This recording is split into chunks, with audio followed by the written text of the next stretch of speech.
It's not face mask, hand sanitizer, it's not gloves. No, it actually kills a lot of the good germs on your hands that you need, trapping air that could be infected. You want to sort of ignore that, and you want to only focus on being healthy.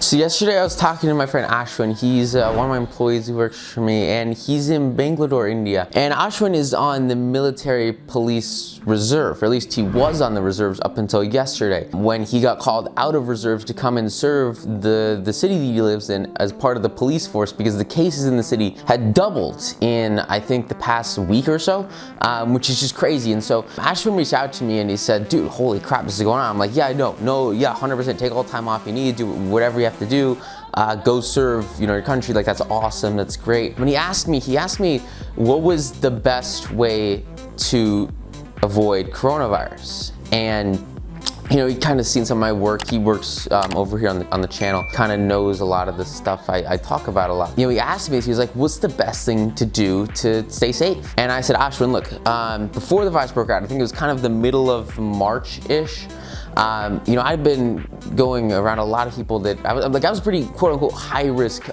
person for virus. We went over to Florida with my dad. My dad had been to New York, he'd been to California, he'd been to San Francisco.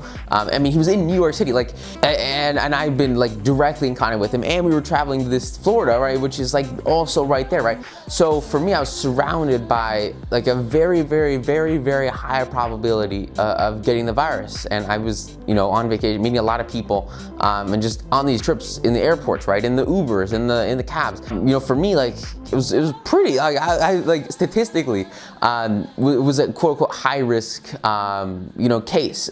This was kind of before everything got really, really, really bad, but it was still when it was after it was coming out, right? And then after that, it came over back to Atlanta for about a week, and then went over back to Charlotte, North Carolina. And so I've been doing a lot of traveling back and forth, been around a lot of people that had been to the hot spots. And by, anybody looking in, I probably should, and it's been, at least 2 weeks since that happened. So I, don't have any symptoms. I'm A-okay, which is, I'm very, very thankful for. It's a very challenging time we're in. I think one of the biggest things behind my health and hopefully the health of my family, it all really comes down to one thing, and that's mentality. And the reason why is actually really, really, really simple. Because really, the best thing you can do is to believe that you're healthy.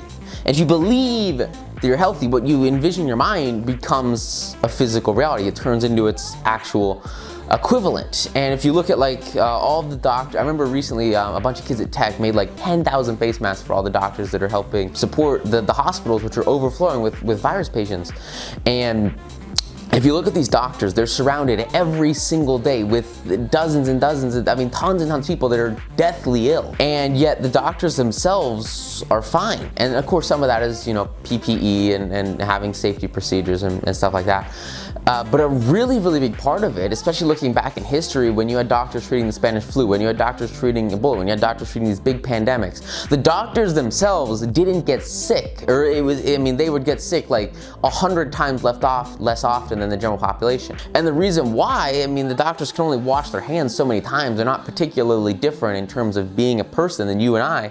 The reason why is because they believed that they were healthy. They were not afraid of getting this disease because they were out there treating the disease. They were out there curing people, and they had the belief in their minds that they were fine. They were safe because they were the ones who were supposed to save everybody. So they obviously, in their own mind, must be safe. And that mental state translates into its physical equivalent. It created their health. It turned into them being A-okay, being fine and surviving. Doctors survived at much, much, much higher rates than the general population in all these past epidemics. And it's not because they went to medical school. Going to medical school does not make you physically superior to other people. The only thing it changes is your mind. The only thing it affects is your mindset. And so if you want to avoid coronavirus, if you want to be safer, and particularly just to have general, just get rid of it, the biggest thing you can do, the number one thing you can do that you have control, because for me, I don't have control over, recently someone in this building who worked the front desk had the virus and they were spreading it all over the lobby. I don't have control over that. But what I do have control over is my mind. And what I do have control over is what I think every day. And so you want to fill your mind. You want to believe with complete and total conviction that you're safe and that you will be a-okay, you are a-okay, and that will translate into its physical equivalent. That'll translate into the reality that you're living in, and hopefully keep you safe and keep your loved ones safe. So that's really the big takeaway, and the number one thing that you can do to stay safe. It's not, you know, hand sanitizer, it's not hand sanitizer. I don't know if you guys know this, it actually kills a lot of the good germs on your hands that you need to kind of prevent disease.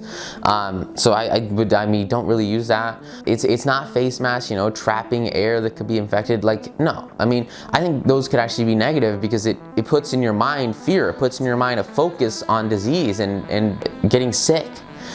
And you want to sort of ignore that, and you want to only focus on being healthy. And the way you do that is by treating yourself as if you are already healthy, and you will become healthy. And so that's really the big takeaway here is belief. So my number one task for you is to go away from this and to believe that you are healthy and have that turn into a reality. So with that said, thank you so much for watching. Stay safe, show those people that need it to stay safe, and just pound through and keep trading stocks, because what else would you want to do right now except trade stocks? It's amazing. Thank you guys. Bye.